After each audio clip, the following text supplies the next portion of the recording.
Welcome to On Chemistry. Always try to do your best.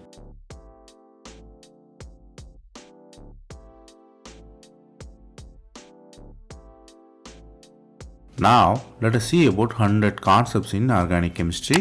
We are seeing it as episode. This is the episode number 35. If you didn't watch previous episodes, I encourage you to go and see. Here, we solve 5 problems step by step. Stay tuned.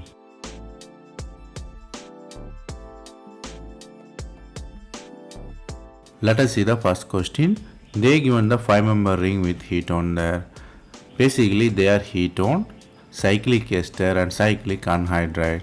They are asking CO stretching frequency. What will be the range?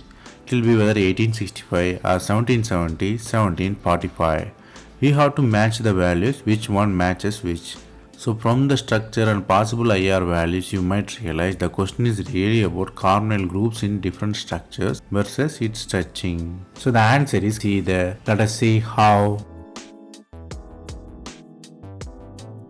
Let us analyze the structure individually. You can assign the structure 1 easily because it's a mere ketone in the cyclic form. It can be 1745. But the real assignment between 2 and 3, how you assign it? Normally the 2 will be around 1770 because the mesomeric effect of oxygen will not be there. Everybody thinks oxygen donate the electron, weaken the double bond. Because of its electronegativity of oxygen, it don't donate. So inductive effect dominate than mesomeric effect. So the stretching is higher than the ketone. So if you look at the cyclic anhydride, it will be very higher, 1865. Because CO is electronegative and CO attached with O, it is further electronegative. So two electronegative groups pull the carbon bond. So it becomes the more polar, less bond distance, higher the stretching. So if you look at the order, 1 will be C, 2 will be B, 3rd will be A. So the answer is clearly C there. Here the concepts you have to learn here is electronegativity decrease the bond length, increases the stretching values.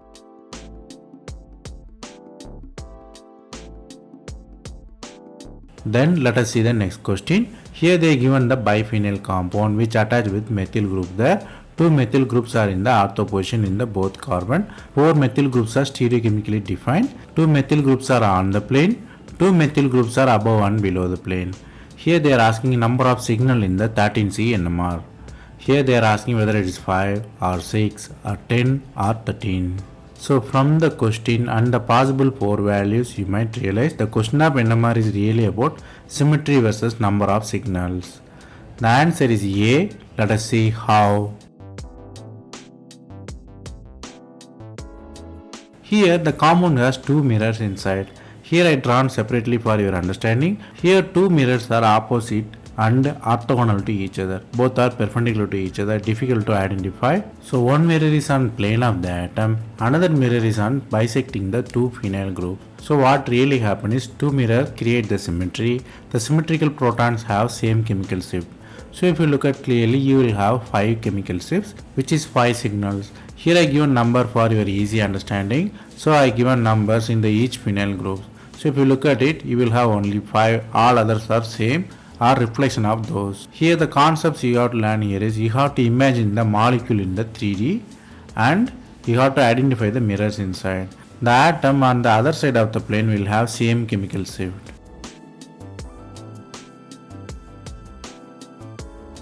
Then let us see the next question. Here they given the 3 cations. They are asking which cation is stable. Here cations are attached with methyl group and the conjugation and with both methoxy and methyl groups. So 3 structures they given. They ask the stability order, which one will have higher stability, which one will have lower. So from the structures and possible 3 answers, you might realize the question is about functional group versus cation stability. How the mesomeric effect and the conjugation and the hyperconjugation stabilize the system. The answer is D. Let us see how. Before analyzing these 3 structures, we have to know 3 facts. One is mesomeric effect is greater than conjugation, which is further greater than hyperconjugation. Why? Because mesomeric effect donate the full electron. Conjugation is about sharing the electron. Hyperconjugation is really about space, or you can say no bond resonance. No bond is there only through space. So the structure with mesomeric effect is very stable, which is C there. C is attached with OMe group, which can donate the electron from the oxygen. It is very stable. Then you have to look at B. B has conjugation and it has 8 alpha electron. So there are the two effects. One is 6 alpha electron and the conjugation. So B. If you look at A, it has only alpha.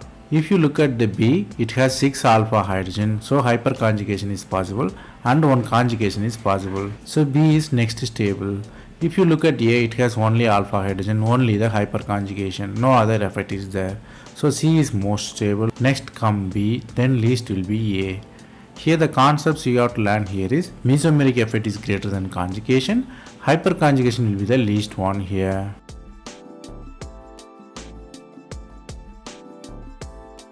Then let us look at the next question. Here they given the 3 chemical shift value of proton NMR. The 3 values are from 400 MHz. The 3 values are 7.38 with doublet, 7.28 with doublet, 1.29 with singlet in ppm. Here they given the bromine and with tertiary butyl group. The bromine position is variable in all 4 structure. First one it is in para form, second one the methyl is replaced with bromine. Then you have bromine in the side chain which is in the benzyl kind of architecture. Then you have metabromine. So there are the 4 possibilities. So from the structure and possible NMR values you might realize the question is really about chemical shift versus structure.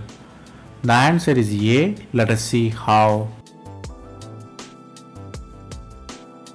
Here look at the NMR values. Always you take the extremes there. Extreme is, let us look at the least value 1.29. 1.29 is singlet also. So you have methyl group with singlet there.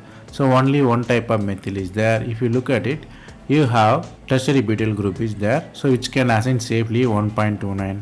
Then you have 2 chemical shift which is aromatic one 7.38 and 7.25.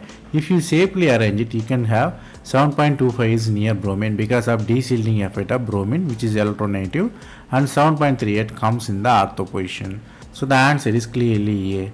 Let us eliminate all other 3. If you look at the second structure, you have 2 types of methyl. So answer has only one. So it is not possible. If you look at the third, it has again 3 types of methyl. So it is not the answer there. If you look at next structure, it has 3 types of proton. Again it's not the answer there. If you look at the fourth structure, only one methyl group is there, but 4 different phenyl hydrogens are possible because of the meta substitution. So the only possibility is A. Here the concepts you have to learn here is you have to always take the extreme value to predict the structure. Here we taken 1.29 which is the lowest one, which is the boundary. From that we derive all the structures very easily. You just count the number of structures and the extreme values.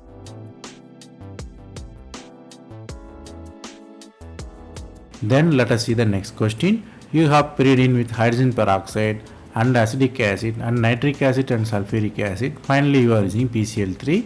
They are asking what is the product there.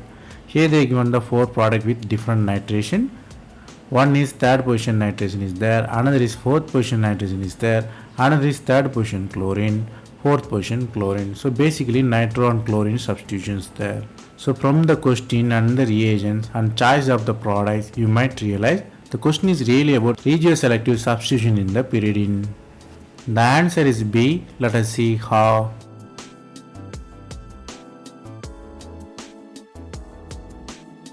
You have pyridine, you are using peroxide and acetic acid. It is an oxidizing agent. So it oxidizes the nitrogen, you have NO there. Here it is the important thing. Normally the pyridine undergoes 3rd substitution. Here oxidized pyridine undergoes 4th substitution. So the selectivity created by the oxidation. So what really happened? Anion is stabilized at the 4th position. So nitric acid attacks there, you have NO2 substitution. Here you have charged species and aromatization happened. You have NO there. You can use PCl3 to remove the oxygen because phosphorus have high affinity for oxygen. Phosphorus abstract the oxygen. You have final product which is 4th substituted one, which is answer B there. Here the concepts you have to learn here is the pyridine undergo 3rd substitution, but due to the oxidation it undergo 4th substitution. Second thing is PCl3. PCl3 can catch the oxygen from the system. Here it catch from the nitrogen.